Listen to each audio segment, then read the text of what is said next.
فأنا ناصح لإخواني بالصدع بالحق تبيض وجوههم. السكوت في مسألة الحزبية يضرها، فاصدع بما تؤمر وأعرض عن المشركين. سلامي على دماج ورجالها والشيخ يحيى ودار العلم يا سعد بانيها. بسم الله الرحمن الرحيم. الحمد لله والصلاة والسلام على رسول الله وعلى آله وصحبه ومن والاه. Kita lanjutkan ya kawan.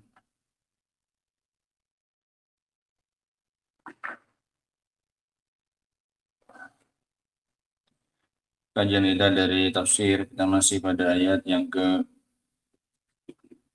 89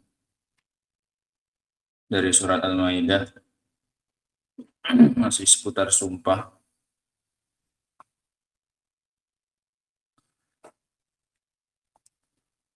Kita lanjutkan perkataan dari Syekh Abdurrahman An-Nasir As-Sa'di rahimahullah. Setelah kita sebutkan kemarin keterangan tentang cara membayar kafarah dari sumpah jika seseorang melanggar sumpahnya, sumpah yang teranggap. Sumpah yang teranggap itu bagaimana, Parni?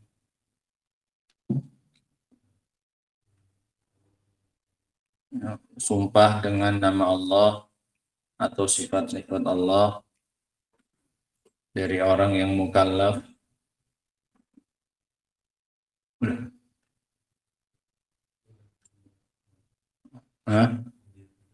dengan menyengaja, qasidan,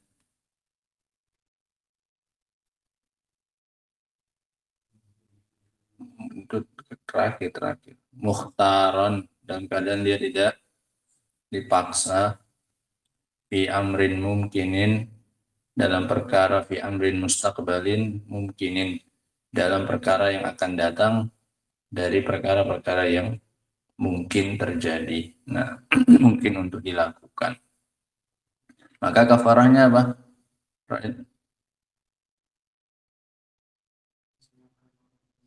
Berapa? Ngasih makan 10 orang miskin dari pertengahan yang kita berikan kepada keluarga, baik dari sisi jenisnya ataupun dari sisi kadarnya. Yang kedua, Suhail.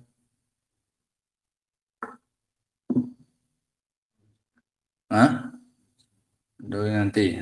Yang ketiga, membebaskan budak. Yang kedua, Broid, memberi pakaian, au kiswatuhum, memberi pakaian. Ini sesuai dengan urf. Kalau Syekh Abdurrahman As-Sa'di rahimahullah, sesuatu yang bisa dipakai untuk sholat. Nah, jika tidak mampu 3 ini, maka dirga bagus sudut. Bagus sudut. Pindah sini. Geser sini. Azam geser sini. Geser. Yang ketiga apa? Abdullah. Yang keempat, kalau nggak bisa 3 ini apa kafarahnya?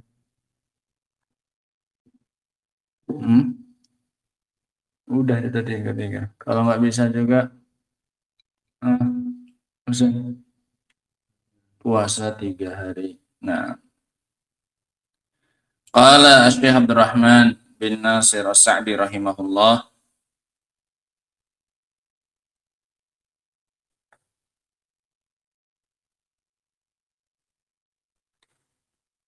dzalikal madhkur,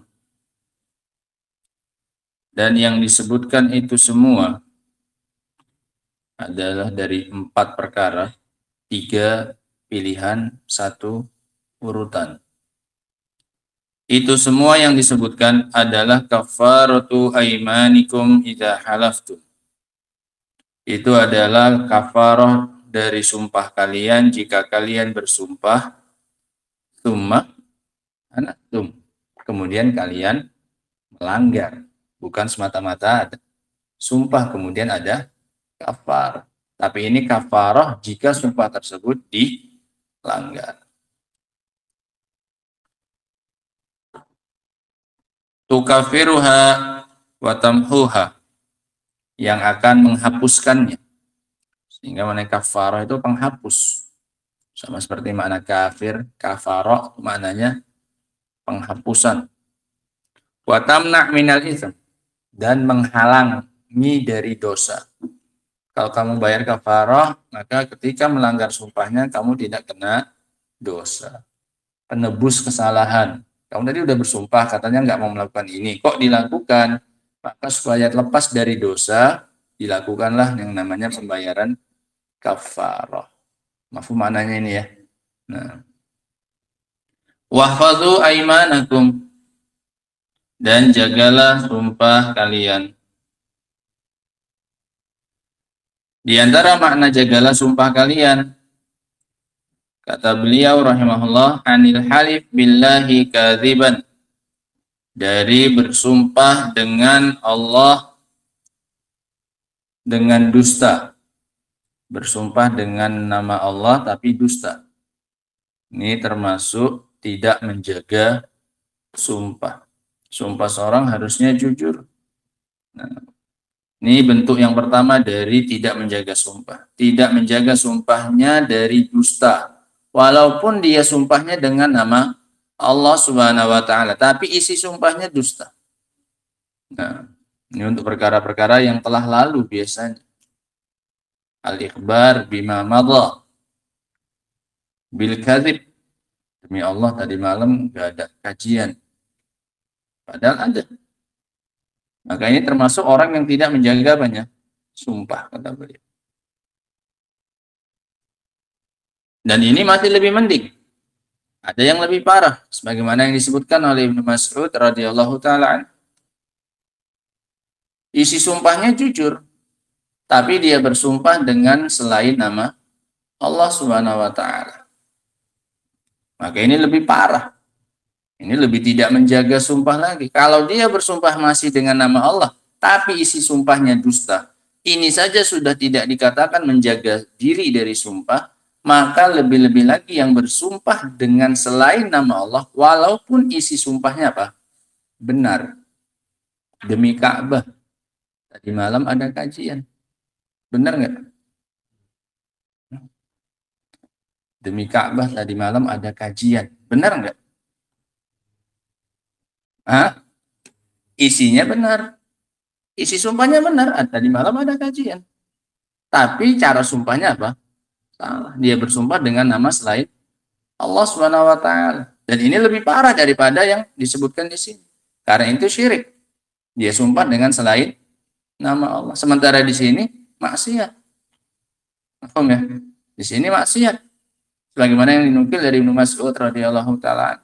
Nah, la an ahlifa billahi kadziban ahabbu ilayya min an ahlifa bi ghairillahi shadiqah. Dan asal ini sahih disebutkan oleh Syekh Muhammad bin Abdul Wahhab rahimahullahu taala dalam kitab Tauhid. Saya bersumpah dengan nama Allah tapi dusta, masih mending daripada saya bersumpah dengan selain nama Allah tapi apa? Walaupun jujur, walaupun benar isi apanya? Sumpah. Karena yang pertama maksiat, sementara yang kedua adalah kesyirikan. Nah, sehingga ini diantara bentuknya seorang bersumpah dengan nama Allah, kemudian dia berdusta dalam isi sumpahnya. Makna yang kedua, wa an kathratil aiman, dan dari banyak bersumpah. Jagalah sumpah kalian dari banyak bersumpah. Jangan sering-sering bersumpah. Nah, dan ini tercela sebagaimana yang kemarin kita sebutkan hadis yang dari Nabi sallallahu alaihi wasallam. Salasatun la yukallimuhumullahu yaumal qiyamah. Ada 3 golongan yang tidak akan diajak bicara oleh Allah Subhanahu wa taala pada hari kiamat. Wala yanzuru ilaihim, dan Allah tidak akan melihat kepadanya. Wala yuzakkihim, dan Allah tidak akan mensucikannya. Walahum adzabun alim, dan untuk mereka azab yang pedih. Siapa saja? Yang pertama adalah Usyaimitun zani, orang tua sepuh tapi masih apa? Zina. Ini lebih parah daripada yang muda yang berzina. Dari satu sisi. Nah, bukan berarti yang muda boleh berzina. Bukan. Cuman yang tua ini kelewatan sudah. Karena faktor pendorongnya harusnya sudah melemah. Udah nggak ada lagi harusnya syahwatnya. Badannya pun sudah lemah, tulangnya pun udah peot-peot. Tapi masih hobi apa? Bermaksiat kepada Allah Subhanahu wa taala. Kalau yang muda masih panas-panas. Nah, sehingga ini satu golongan yang tidak dilihat oleh Allah. Wa ailun mustakbir. Ail orang miskin. Orang miskin tapi sombong. Apa yang dianggarkan? Apa yang dibanggakan? Kalau yang kaya masih punya, dia punya harta. Ini udah sombong, udah miskin, sombong. Udah gitu, hidup. La ilaha illallah. Baru yang terakhir, warajulun ja'alallaha bita'atah. Orang yang menjadikan Allah sebagai barang dagangannya. Apa maksudnya? La yashtari illa biyamini. Dia tidak menjual atau membeli kecuali dengan sumpah. Wala yabi illa biyamini. Dan tidak menjual kecuali dengan sumpah. Setiap beli pakai sumpah, menjual pakai sumpah. Demi Allah banget lagi duitku bang. Cuman inilah bang, kalau mau bang. Ini sebagai apa dia? Sebagai pembeli. Nah, ada bang, cuman itulah bang, habis bang, wallahi. Sebagai penjual juga sama. Demi Allah bang, ngambilnya aku harga segitu, nggak dapat lagi bang modalnya bang. Setiap jual beli pakai apa? Sumpah. Sehingga ini bentuk yang kedua. Banyak sumpah. Ini juga diantara bentuk tidak menjaga sumpah.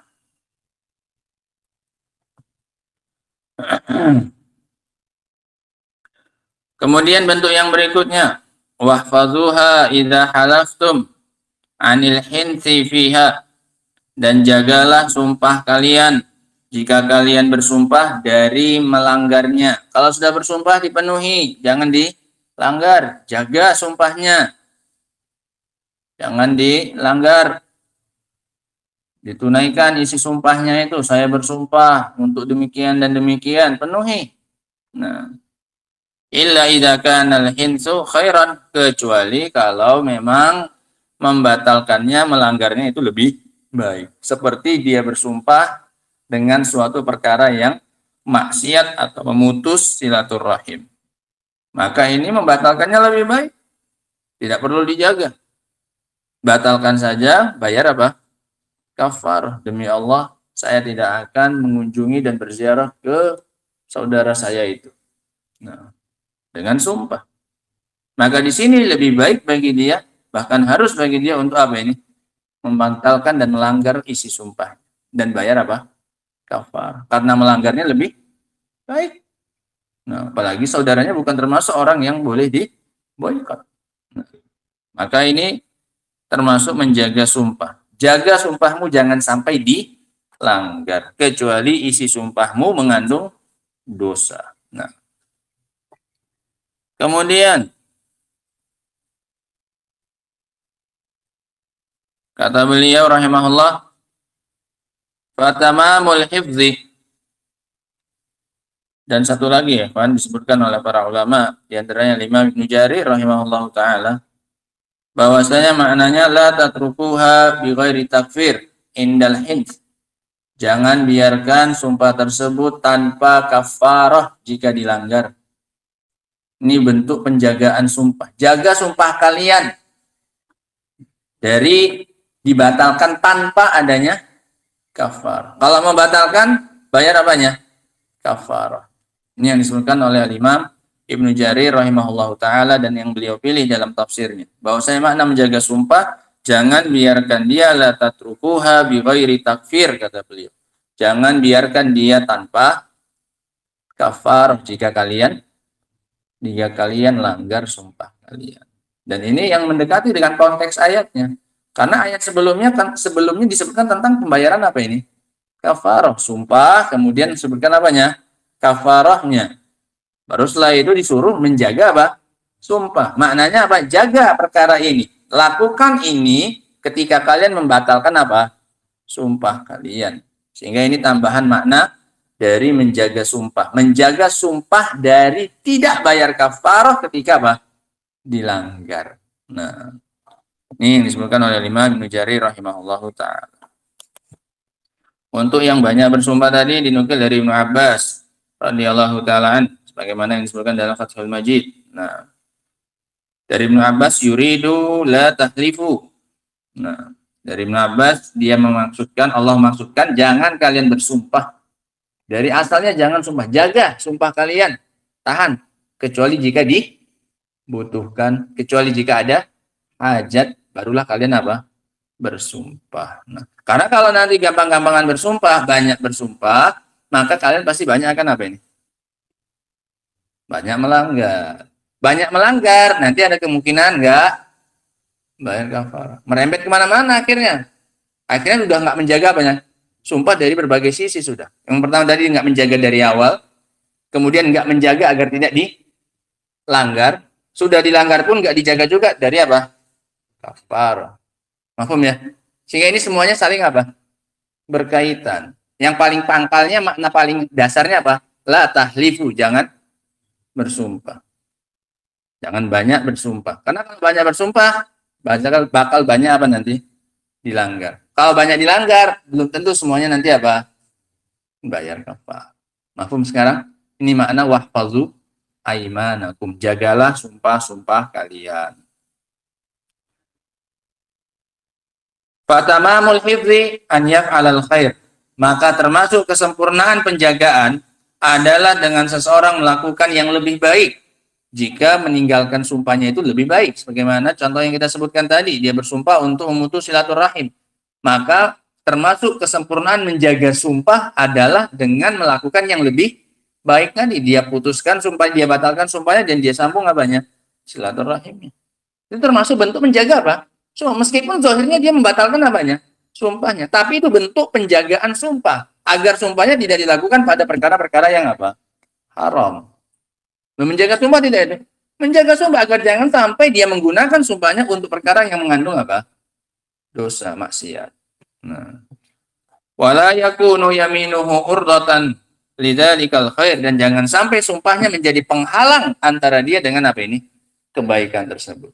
Gara-gara dia sudah bersumpah, akhirnya dia tidak bisa melakukan apa? Kebaikan tersebut, yaitu silaturahimnya. Menyambung silaturahim. Sehingga dia menjadikan sumpahnya sebagai apa sekarang? Penghalang. Disuruh silaturahim, enggak, saya sudah kadung apa ini? Bersumpah. Sehingga jangan jadikan sumpah kalian sebagai penghalang dari kalian melakukan kebaikan.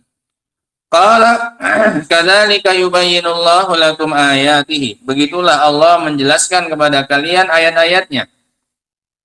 Al-mubayyinah lil halali minal haram, yaitu ayat-ayat yang menjelaskan mana yang halal dari yang haram. Al-muwaddi'ah lil ahkam, yang menjelaskan hukum-hukum.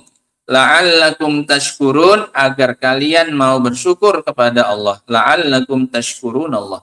Sehingga diantara nikmat yang harus kita syukuri kepada Allah ya kan adalah nikmat diberi penjelasan tentang apa ini? Hukum. Mana yang boleh, mana yang tidak boleh, kita bersyukur. Diarahkan oleh Allah, ini lakukan, ini jangan lakukan. Kalau kalian lakukan ini sebagai kafarahnya. Ini semuanya adalah nikmat dari Allah Subhanahu wa taala. Bayangkan kalau kita hidup tanpa aturan dari Allah seperti ini. Semuanya bagaikan apa ini? Binatang dalam hutan sudah. Melakukan apa yang ingin dia lakukan masing-masing. Waliyadzubillah. Haitsu 'allamakum ma lam takunu ta'lamun. Syukuri Allah karena dia telah mengajari kalian apa yang dulu sebelumnya kalian tidak ketahui. Nikmat apa ini sekarang? Nikmat ilmu. Nah. Fa'alal abdi syukrullahi ta'ala. Maka wajib bagi seorang hamba untuk bersyukur kepada Allah ala ma manna bihi alaihi min ma'rifatil ahkami syar'iyyah. Maka wajib bagi seorang hamba untuk dia bersyukur kepada Allah atas apa yang Allah karuniakan kepadanya berupa ma'rifatul ahkam, berupa mengetahui hukum, tahu ini halal, tahu itu haram, tahu itu sunnah, tahu itu bid'ah, dan itu wajib untuk disyukuri. Wa tabyiniha, dan penjelasannya. Tidak hanya tahu tapi juga jelas tampak bagi dia. Selesai kita membaca keterangan dari Syekh Abdul Rahman As-Sa'di rahimahullah. Kita simpulkan beberapa faedah yang juga kita ambil dari ayat yang ke-89 ini. Yang pertama adalah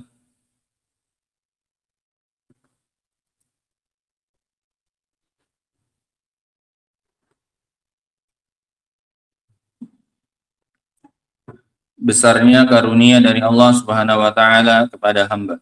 Fadlullahi azza wa jalla ala ibadihi.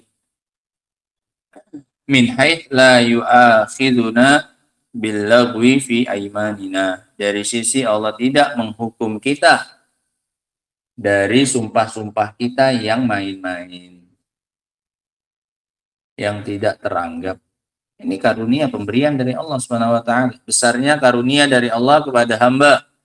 Dari sisi Allah tidak menghukum kita dengan sumpah-sumpah yang tidak teranggap. Ada berapa bentuk sumpah yang nggak teranggap kemarin disebutkan?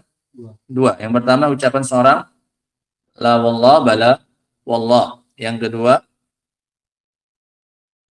bentuk sumpah yang tidak teranggap. Yang kedua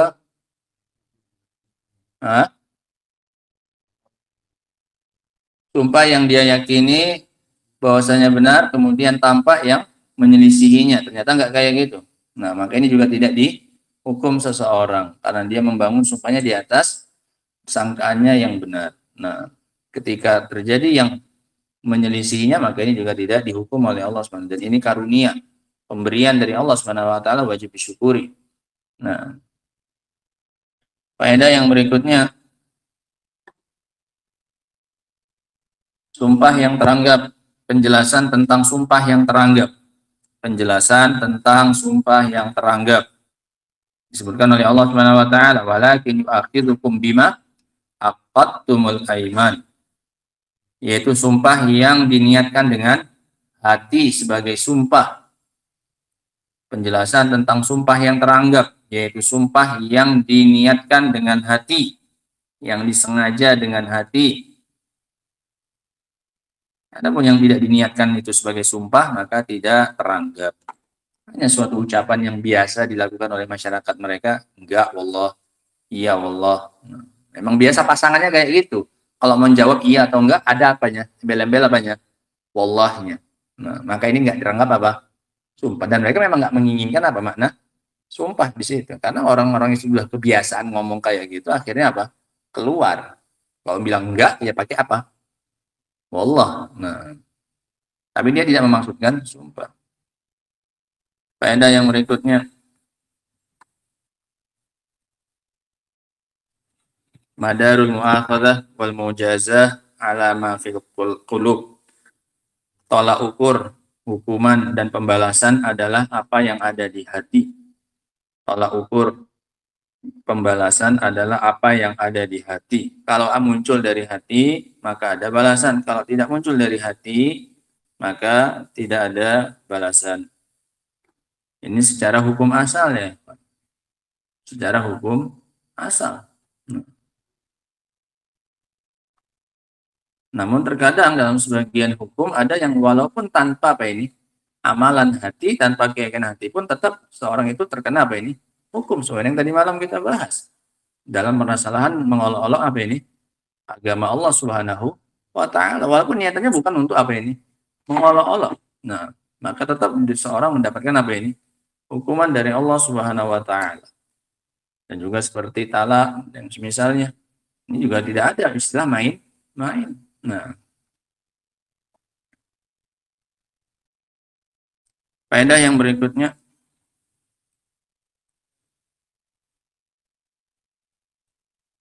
kewajiban untuk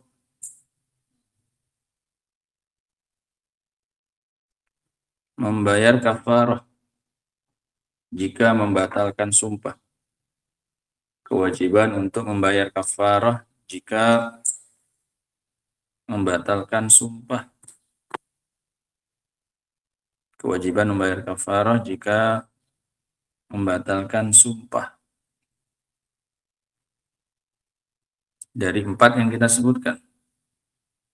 Memberi makan 10 orang miskin, atau memberi pakaian, atau membebaskan budak. Kalau tidak mampu, puasa 3 hari.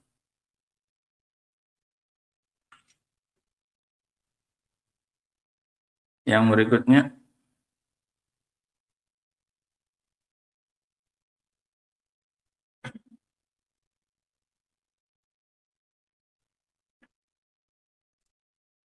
diharuskan memberi makan kepada 10 orang miskin ketika membayar kafar. Diharuskan memberi makan kepada 10 orang. Dan tidak cukup hanya dengan 1 orang diulang sampai 10 kali. Diharuskan memberi makan 10 orang miskin ketika membayar kafarah. Dan tidak cukup hanya diberikan kepada 1 orang sampai 10 kali. Atau 2 orang tapi kali 5. Nah. Dan ini pendapatnya jumhur ulama.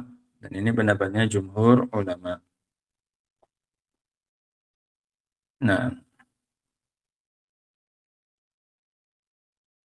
kecuali jika tidak didapati, kecuali hanya 1 orang miskin atau cuma 2, maka insya Allah tidak mengapa dengan menggunakan pendapatnya Al-Imam Abu Hanifah, karena Allah SWT mengatakan fattaqullaha mastata'tum la yukallifullahu nafsan illa wus'aha. Ini kalau ada 10 ya wajib diberikan berapa? 10. Nah, karena memungkinkan untuk diberikan 10. Faedah yang berikutnya,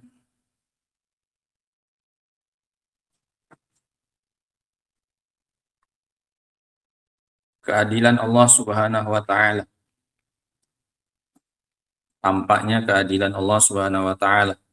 Dari hukum-hukum ini sangat adil ya. Yang diberikan kepada orang miskin tersebut makanan yang bagaimana? Makanan yang mewah atau makanan yang paling rendah? Yang bertengah. Ini adil ya. Apa yang kamu berikan kepada keluargamu itu juga yang kamu berikan kepada siapa? Orang.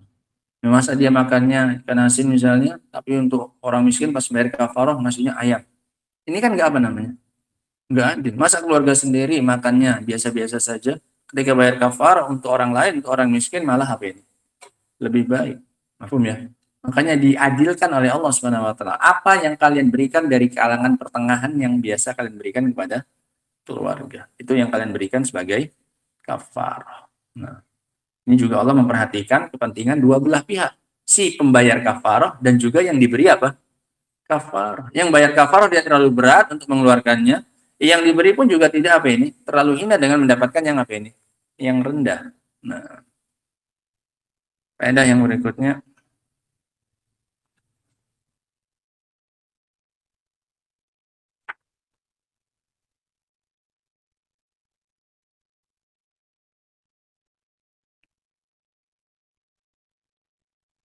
Islam adalah agama yang memperhatikan kepentingan orang lain. Islam adalah agama yang mementingkan kepentingan orang lain.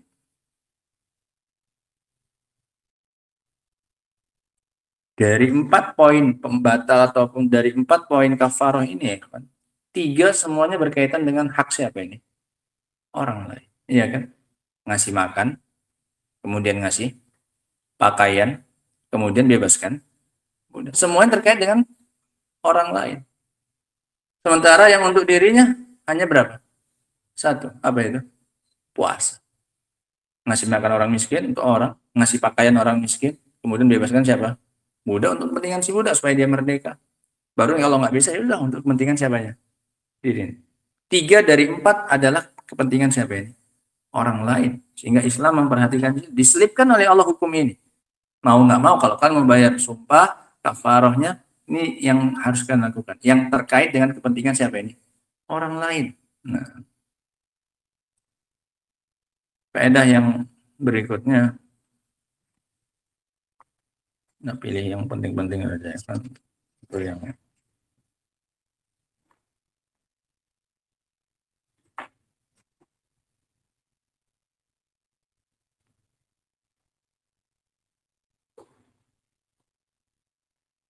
besarnya nikmat ilmu dan kewajiban mensyukurinya. Besarnya nikmat ilmu dan kewajiban mensyukurinya.